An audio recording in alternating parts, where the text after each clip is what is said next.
Vous faites très bien de nous rejoindre sur Afro Info D143. Dans cette production, nous vous parlons spécialement du football. Selon le programme, les Léopards de la RDC quittent ce mardi 4 juin 2024 Rabat au Maroc, direction Dakar pour affronter les Lions de la Teranga du Sénégal. Cette rencontre de la troisième journée des éliminatoires de la Coupe du Monde de la FIFA 2026 dans la zone Afrique est prévue. C'est jeudi 6 juin 2024 à partir des 19h GMT. Côté Sénégal, il y a une mauvaise nouvelle.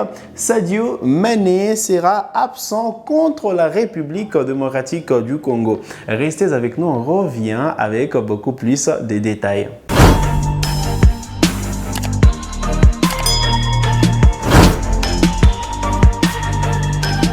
Allez, très content de vous retrouver sur Afro Info D143. Nous sommes à 2 jours de la rencontre cruciale entre le Sénégal et la République démocratique du Congo. C'est en marge de la troisième journée des éliminatoires de la Coupe du Monde de la FIFA 2026. Le coup d'envoi de cette rencontre sera donné ce jeudi 6 juin 2024 à partir des 19h GMT, 20h de Kinshasa, 21h heure de la partie orientale de la République démocratique du Congo. Vous le savez, les Léopards de la RDC sont en stage de préparation depuis le 29 mai dernier à Rabat au Maroc. Aujourd'hui, ces stages est terminé et les fauves congolais doivent forcément rallier Dakar en attendant la rencontre de ces jeudi contre les Lions de la Teranga du Sénégal. S'il faut revenir sur la préparation de Léopard, il faut dire que tout au long de ces mini-stages de préparation,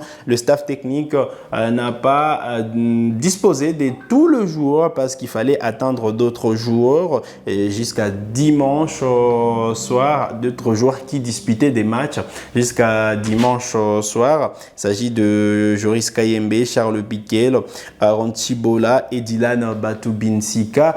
Eh bien, Charles Piquel, Tibola, Aaron, Joris Kayembe sont tous arrivés voilà, sur les lieux du rassemblement. Eh bien, Dylan Batubinsika était attendu le matin de ce mardi 4 juin 2024 en attente de précision de la part de la direction de communication de la FECOFA pour savoir si Dylan Batubinsika est bel et bien arrivé au lieu du rassemblement juste avant le voyage, parce que le départ pour Dakar est prévu aujourd'hui et sûrement on ne sera pas surpris si au moment où nous enregistrons cette émission, les Léopards puissent justement partir directement du côté de Dakar parce qu'il faudra s'acclimater, il faudra justement prendre la température de la capitale sénégalaise juste avant le match crucial. Sébastien Desabre devrait se présenter demain en conférence de presse d'avant-match, tout comme le capitaine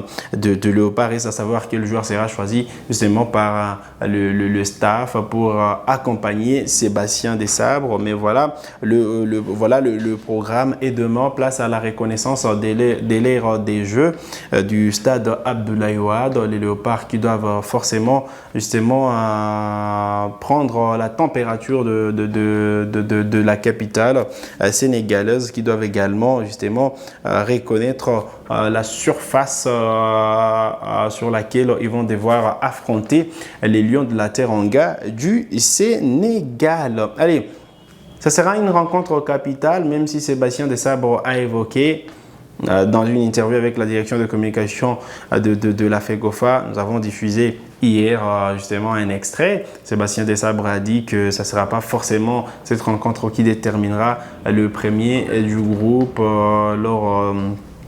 à la fin justement de ces éliminatoires qui vont quand même s'étendre sur plusieurs mois. Eh bien, mais ça sera important pour le fauve congolais de sortir une belle prestation parce que, je les rappelle, ils sont troisième de leur groupe avec 3 points. Il s'agit du groupe B de ces éliminatoires dans 2 matchs disputés, donc une défaite et une victoire. C'était d'abord la victoire en ouverture face à la Mauritanie et une défaite en déplacement face au Soudan. Eh bien, le Soudan c'est 4 points, le Sénégal également c'est 4 points. Voilà les 2 pays qui sont devant la République démocratique du Congo, et ça serait mieux de terminer justement ces 2 journées en tête du groupe en cas de de succès justement. Logiquement, en cas des 2 succès, les Léopards devraient prendre la première position en attendant justement la sortie du Soudan. Eh bien, voilà l'essentiel à retenir en ce qui concerne le classement. Je reviens quand même sur l'emplacement du Togo, futur adversaire de Léopard lors de la 4e journée. C'est la 4e position avec 2 points. La Mauritanie, la 5e position avec 5 points. Et, la Mauritanie, la 5e position avec un petit point, pardon. Le Soudan du Sud, c'est la 6e position avec seulement un petit point. Voilà donc le classement du groupe B des 16 éliminatoires de la Coupe du Monde de la FIFA dans la zone Afrique. Je reviens sur le programme. Les Léopards vont affronter les Lions. Les Léopards vont affronter les Lions de la Teranga du Sénégal. C'est jeudi 6 juin 2024 à partir des 19h GMT. Puis ils reviendront dans la capitale congolaise pour recevoir les éperviers du Togo le 9 juin prochain. Ce sera en marge de la 4e journée des 16 éliminatoires de la Coupe du Monde de la FIFA 2026. Allez, on évoque quand même cette information. Voilà, c'est une bombe qui est tombée justement. Annonce de la Fédération sénégalaise de football. Sadio Mané ne sera pas de la partie contre la République démocratique du Congo. Il faut dire que voilà, il est blessé au genou. Selon la Fédé sénégalaise, il est arrivé en sélection avec des douleurs au genou droit et il a dû passer des examens qui ont révélé une lésion au niveau des aponevroses du biceps fémoral et il va manquer les 2 sorties face à la RDC et face à la Mauritanie. Donc, une absence de taille à côté sénégalais. On ne va pas dire bonne nouvelle pour les Léopards parce que côté congolais quand même il y a également des absences de taille à l'instar du meilleur buteur justement de l'attaquant vedette de Léopard, Cédric Bakambu qui est blessé, le gardien titulaire également Lionel Ampassi qui est blessé et qui n'est pas justement du groupe, qui ne fait pas partie du groupe de Léopard. À les côtés sénégalais, il y a également deux autres absences de taille. Il y a également Crépin Diatta, tout comme Jacobs, les 2 latéraux titulaires du Sénégal qui vont également manquer cette sortie face à la République démocratique du Congo. Mais voilà, il y a des remplaçants, il y a justement de la ressource humaine pour les 2 sélections et ça va être une confrontation de grande classe. Ça va être une rencontre amplement disputée et nous, on sera justement gratifiés de ces spectacles sur nos petits écrans. Il faut dire qu'en République démocratique du Congo, logiquement, on devrait avoir la rencontre juste à la RTNC, la radio-télévision nationale congolaise, ou encore chez nos confrères de Canal Plus Sport Afrique.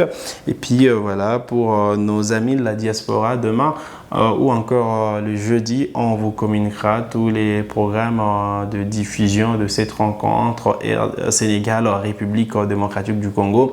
Nous avons déjà les infos, mais nous les réservons sûrement pour la journée de jeudi, justement, parce qu'il faudra faire la présentation de cette rencontre et revenir sur tous les éléments à ne pas rater voilà, en ce qui concerne cette rencontre RDC, Sénégal, ou du moins Sénégal, République démocratique du Congo, parce que c'est le Sénégal qui reçoit la RDC. Allez, on change de chapitre pour parler de cette information terminée justement avec ces stages de préparation de Léopard Dames qui s'est clôturé hier avec la 2e confrontation amicale face à la sélection féminine de football du Maroc. Et sûrement, les Léopards de la RDC ont perdu 2 contre 3 à nouveau face aux Marocaines après avoir chuté au premier match 0 contre 2 et donc c'est une nouvelle de 2 contre 1 pardon, pour le premier match. C'était voilà, il y avait au passage un but de Naomi Kabakaba et hier sûrement c'est Naomi Kabakaba qui a porté amplement les léopards dames de la République démocratique du Congo malgré la défaite. Naomi Kabakaba était déjà impliquée pour le premier but parce que ce sont les léopards dames qui ont ouvert la marque très tôt à la 3e minute avant que justement les Marocains prennent les déçus. Elles sont revenues justement juste avant la fin de la première période. Elles ont profité pour creuser l'écart et puis voilà, tout au long de la rencontre, après l'heure des jeux, d'ailleurs, il y a Ruth Kipoi qui a été justement renvoyée justement dans les vestiaires, qui a écopé d'un carton rouge. Kipoi qui sûrement, vous avez regardé les images, a fait sûrement ces gestes antisportifs contre une joueuse marocaine, ce qui n'est pas une bonne image pour Kipoi. Ruth et qui se doit de se reprendre, maîtriser sa colère et qui justement nous a toujours gratifié du beau spectacle sur les terrains.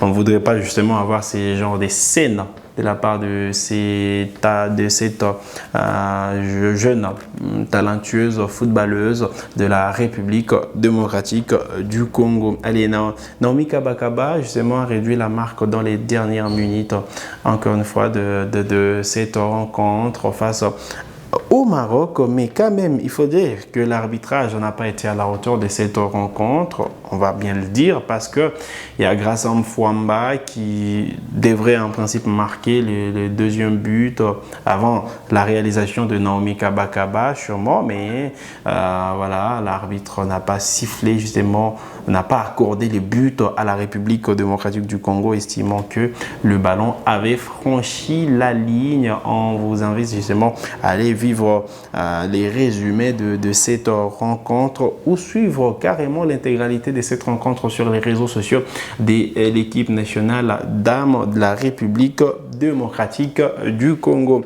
Et donc, bonne chance à Lamia Boumedi qui sûrement a conduit les léopards dames en l'absence de Papi Kimoto. Lamia Boumedi, vous la connaissez sûrement, c'est la coach du tout-puissant Mazembe féminin. C'est elle qui a conduit donc les léopards dames du côté du Maroc.